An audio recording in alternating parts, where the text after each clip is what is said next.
guys, ako si Angeline, nag-aaral, nag-vlog at nagne-negosyo. So ngayon, on the way nga pala tayo sa pwesto namin sa Lasalet kasi nag-update yung nagbabantay doon na nasira daw yung trapal namin.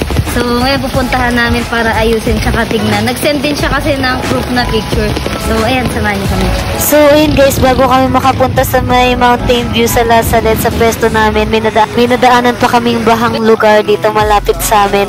So ayan, naglakad lang kami kasi nga madulas yung kalsada tsaka naulan talaga. At ito na nga pala yung naabutan namin sa pwesto guys. Grabe, maputik yung kalsada. Ayan, dami ding tubig. Shoutout nga pala dyan kay Kuya. Siya nga pala yung nag-update sa amin na nangyari dyan sa pwesto. Kaya ayan, napunta kami. Yan nga pala yung mga gamit ko guys. Inuwi ko muna yan para mapunasan tsaka maayos din kasi may ibang nasira. Pero yung tent namin guys, sirang-sira talaga siya, nabalik. Kaya hindi na yan magagamit.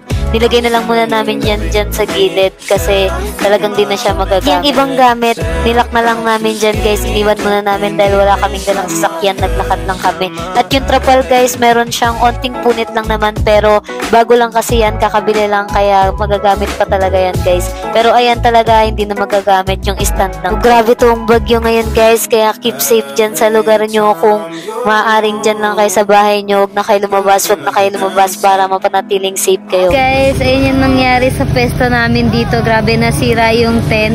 So, meron onting butas yung trapal namin guys, pero kaya pa naman siya, malalag pa siya. So, ngayon, ang ginawa namin is, iniwan muna namin yung ibang gamit dito, tapos sinakpan namin siya ng trapal. Pero nilakpa din namin siya guys, nakakadena pa rin, para hindi mawala yung ibang gamit.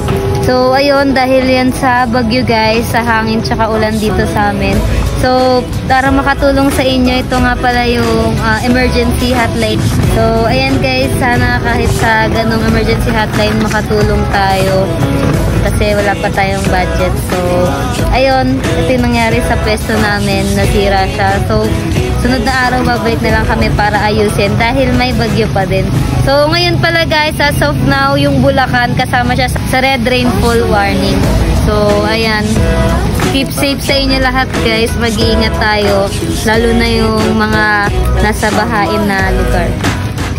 Ayun guys, natapos na namin ayusin at isettle yung pwesto. Ayan, nakihugas muna kami sa katabing gasolinahan dyan para matanggal lang yung mga putik sa paa namin, pati sa kamay. Naghugas muna kami. By the way, nagpaalam nga pala kami dyan guys. Then nag-thank you kami after namin makihugas. Ito guys, madilim, sobrang dilim lang ng langit pero wala naman na siyang ambon. Kaya naglakad na rin kami pa uwi.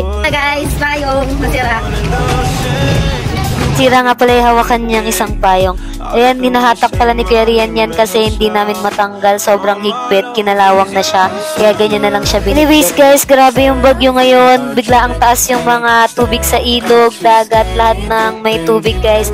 Biglang tumaas. Kaya mag-ingat tayo. Sa mga emergency hotlines lang, i-share natin. Shoutout nga pala kay Boss Christian Rosario Parong. At mag-pray din tayo guys. Huwag natin kakalimutan. Dahil hindi niya tayo papabayaan. Catch a good time, even if it takes all night.